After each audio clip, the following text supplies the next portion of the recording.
बड़ी खबर इस वक्त आपको बता दें, अमेरिकी राष्ट्रपति डोनाल्ड ट्रंप की तरफ से एक बार फिर से ईरान को धमकी दी गई है। ट्रंप कह रहे हैं कि ईरान बातचीत करेगा, अगर डील नहीं हुई तो हम ईरान को बर्बाद कर देंगे।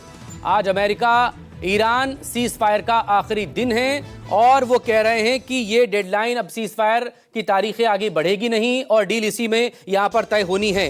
ग्रुप कैप्टन यूके देबनाथ, अमेरिकी राष्ट्रपति डोनाल्ड ट्रंप जिस तरह से लगातार बयान दे रहे हैं, क्या ये उनका सोशल मीडिया अपीयरेंस ज्यादा बड़ी रुकावट है, बार बार उनको ईरान का धमकाना इस शांति वार्ता में? और दूसरा है कि क्लैरिफाई करने के लिए तो आखिरकार उन्हें आना पड़ा कि नहीं, वो फैसला उनका था हमला करने का, वो दरअसल नेतन्याहू के इशारे पर काम नहीं कर रहे हैं। Now UK Debnath sir. Maqsood ji, हो ये रहा है कि डोनाल्ड ट्रंप का जो इस तरह का बार बार एक गैर जिम्मेदाराना बयान आता है, ये हास्यास्पद तो है लेकिन थोड़ा सा दुख का भी विषय है।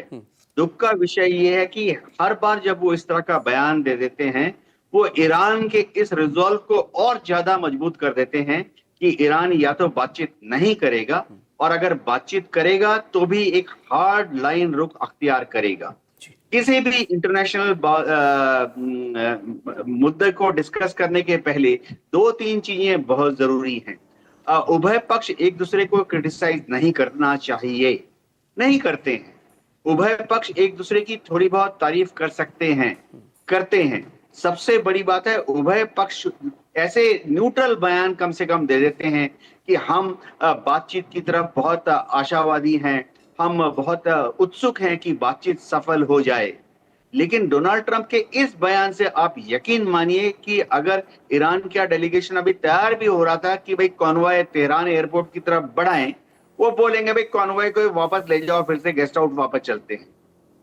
मकसूद जी, हो ये रहा है कि डोनाल्ड ट्रंप शायद अब चाहते हैं, शायद नेतन्याहू के दबाव में ये चाहते हैं कि अगले 24 घंटे के बाद कल शाम तक फिर से ईरान की बमबारी को चालू कर दें। इसका बहुत बड़ा कारण है कि डोनाल्ड ट्रंप अभी तक अपने डोमेस्टिक ऑडियंस को दिखा नहीं पाए हैं कि 40 दिन के युद्ध के बाद और इतनी सारे बातचीत के दौर के बाद उन्होंने हासिल क्या किया है। डेमोक्रेट्स तो उनके ऊपर हंस रहे हैं, रिपब्लिकन पार्टी में भी उनका जो सपोर्ट बेस है वो सोच रहा है कि हमारे प्रेसिडेंट कर क्या रहे हैं, उन्होंने हासिल क्या किया है। मिड टर्म इलेक्शन होने जा रहे हैं नवंबर में और रिपब्लिकन पार्टी का ये आकलन है कि अगर डोनाल्ड ट्रंप बहुत बड़ा कोई सक्सेस दिखाकर आउट नहीं हो जाते, इस युद्ध से बाहर नहीं निकल जाते एक सक्सेस रजिस्टर कराने के बाद, तो मिड टर्म इलेक्शन में रिपब्लिकन पार्टी को बहुत ज्यादा नुकसान होने वाला है। शायद डेमोक्रेट सारी की सारी सीटें ले जाएंगी। उसका सीधा इफेक्ट पड़ेगा 2028 के राष्ट्रपति इलेक्शन में। 2028 के राष्ट्रपति इलेक्शन में रिपब्लिकन पार्टी सोच रही थी कि जेडी वांस को प्रेसिडेंशियल कैंडिडेट के हिसाब से पिच किया जाए, लेकिन फिलहाल डेमोक्रेट्स सब जगह बोल रहे हैं कि जेडी वांस राष्ट्रपति मटेरियल है ही नहीं। एज वाइस प्रेसिडेंट इस्लामाबाद वो जब पिछले हफ्ते आए थे, उन्होंने सिर्फ अपनी व्यक्तिगत कमजोरियों को दिखाया है। क्या जरूरत थी कि डोनाल्ड ट्रंप से 12 बार 21 घंटे में बात करें? डेमोक्रेट्स इस चीज को उछाल रहे हैं और कह रहे हैं अमेरिका की जो सोशल मीडिया में कि उसका मतलब है जेडी वांस जो है हर चीज के लिए डोनाल्ड ट्रंप की तरफ मोहताज हैं कि सर बता दीजिए आगे क्या करूं।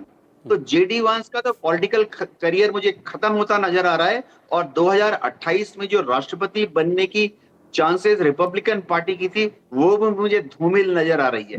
मैं ये स्टोरी इसलिए बता रहा हूं कि डोनाल्ड ट्रंप को जल्दी से एक सक्सेस दिखानी पड़ेगी और इस युद्ध से अपने को आउट करना पड़ेगा।